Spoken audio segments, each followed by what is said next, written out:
Hi friends, welcome back to our channel Aruna Komala creations. ఈరోజు మేము చేస్తున్న రెసిపీ అండి, మేము బజ్జీ మిర్చితో చలికాలం ఎంతో రుచిగా టేస్టీగా ఇష్టంగా తినే రెసిపీ అండి. బజ్జీ మిర్చితో నించుడు కాయ రెసిపీ చేస్తున్నామండి. హాఫ్ కేజీ బజ్జీ మిరపకాయలకు ఒక బౌలు పప్పులు, ఒక బౌలు తురిమిన కొబ్బెర, రుచికి తగినంత ఉప్పు, ఒక ఉంట బెల్లము, రుచికి తగిన 1 టేబుల్ స్పూన్ జీలకర్ర, రుచికి తగినంత చింతపండు. బెల్లాన్ని ఇట్లా పౌడర్ చేసుకోవాలండి.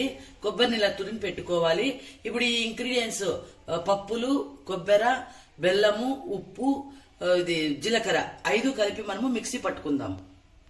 పప్పులు, కొబ్బెర, సాల్ట్, జీలకర్ర ఇలా మిక్సీ పట్టుకున్నామండి. ఇప్పుడు మేము కట్ చేసుకున్న బజ్జీ మిర్చిని ఇలా మేము లోపల కూడా విత్తనాలన్నీ, మిర్చిలో విత్తనాలన్నీ ఇలా తీసేసి కట్ చేసుకున్నాం ముందుగానే. ఇలా కట్ చేసుకున్న బజ్జీ మిర్చిలోకి ఈ పొడిని మనం ఇలా నింపుకుంటున్నామండి.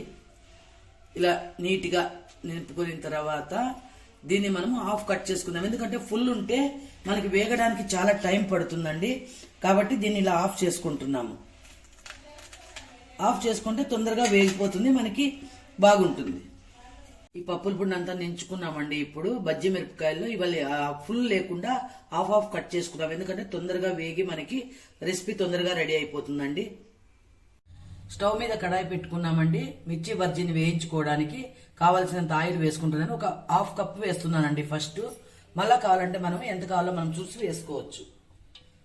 ఇది కొంచెం హీట్ కావాలండి, నూనె అనేది హీట్ కావాలి. ఇలా హీట్ అయిందండి. ఇప్పుడు హీట్ అయిన తర్వాత ఈ మిర్చి బజ్జీలన్నీ మనము దీంట్లో వేసుకుంటున్నాము.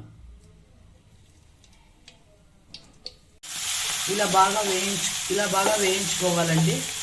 అంతా బాగా మెత్తగా అయ్యే వరకు వేయించుకోవాలి. ఒకే పక్క కాకుండా తిప్పుతూ మనం కలుపుకోవాలి. ఇలా బాగా వేయించుకుంటున్నామండి. అంతా కాకుండా ఒక్కోసారి ఒకటి కూడా చూసుకొని మనం తిప్పుకోవాలి. ఒకటి బాగా వేగింటాయి, ఒకటి వేగింటి అలాగే ఉంటాయి. అన్ని చూసుకొని వేయించుకోవాలి. చాలా ఈజీ రెసిపీ అండి, ఈజీ వంట, చాలా టేస్టీ రెసిపీ, అందరూ ఇష్టపడేది. ఈ చలికాలంలో అయితే చాలాగా మనకు క్రిస్పీగా తినాలనిపిస్తుంటుంది కదండి. చలికాలంలో మనం ఇలా చేసుకుంటే పిల్లలు కూడా అందరూ ఇష్టంగా తింటారు. బజ్జీలే కాకుండా ఇలా వెరైటీ కూడా చేసుకోవచ్చు. ఇలా బజ్జీ మిరపకాయ అంతా బాగా మగ్గిపోయిందండి. ఇప్పుడు మనం ఈ మిగిలిన పౌడర్ని వేసుకుంటున్నాము. ఈ మిగిలిన పౌడర్ని వేసుకొని మనం చింతపండు వేయాలని చెప్పినాం కదా, చింతపండు రసంలో బెల్లాన్ని కూడా కొంచెం దీంట్లోనే పొడి చేసి కలిపేసామండి. ఇది కొంచెం మనము రుచికి కొంచెం వేసుకుందాం.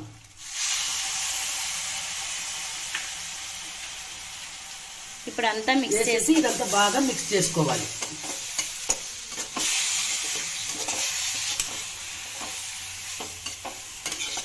బజ్జీ మిర్చి నించుడుకాయ అండి రెసిపీ చాలా బాగుంటుంది.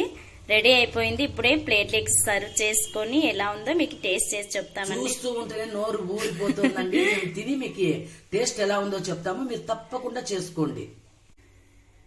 తీసుకొని టేస్ట్ చేయండి మీనా, తీసుకోండి. నాకైతే అన్ని తినేయాలనిపిస్తుంది. ఇదండి, నేను కొంచెం తీసుకొని రుచి చేస్తుంది. మా పాప కూడా వచ్చి చాలా బాగుందండి. టేస్ట్ చేసాము, సూపర్ గా ఉంది. మీరు కూడా ట్రై చేసుకోండి. ఈ వింటర్ కి, చలికాలంకి సరైన రెసిపీ అండి. కంపల్సరీ ట్రై చేసుకోండి, టేస్ట్ చేయండి.